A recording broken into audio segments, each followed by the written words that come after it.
How should our leaders be elected? America is often referred to as a democracy. In a pure democracy, one person should get one vote. Yet the framers of the US Constitution set up a system where our president isn't elected that way: the Electoral College. To many on the left, particularly after the elections of George W. Bush and Donald Trump, who lost the popular vote but won the Electoral College, this was a mistake. Organizations such as National Popular Vote and Fair Vote want states to join the National Popular Vote Interstate Compact, which calls on each state to require its electors to vote for whomever comes first in the national popular vote, even if that candidate lost the state and did not receive a national majority. But as the framers knew well, pure democracy has its faults. The founders worried that pure democracy could potentially infringe on the rights of the minority, in part from ancient history, and in part because they saw this in their own time. Functionally bankrupt Rhode Island elected a radical government that used its power to print worthless paper money to threaten the property of merchants to benefit the state's majority rural interests. Alexander Hamilton wrote, "We are now forming a republican government.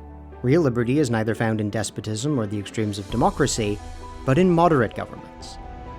James Madison wrote, "Democracies have ever been spectacles of turbulence and contention, have ever been found incompatible with personal security or the rights of property, and have in general been as short in their lives as they have been violent in their deaths."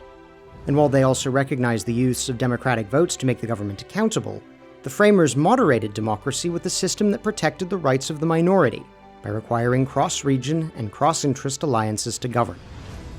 We aren't alone in seeking this balance. An overview of democratic countries shows that very few countries use a pure popular vote. Both at the founding and now, America is a collection of different societies. Different states have different interests. Rural, less populous states such as West Virginia and Alaska have substantially different interests than tech titan California and financial capital New York when it comes to how the government should treat land or regulate resources. Without a balancing system like the Electoral College, these interests would be overrun by the democratic power of larger, more partisan urban areas. One person, one vote is a catchy slogan and might feel intuitive, but there is a reason the framers abhorred it, because they cared about protecting all of our rights. I'm Michael Watson. If you like this video, please help us share it, subscribe to our account, and read the full article on our website. Thanks for watching.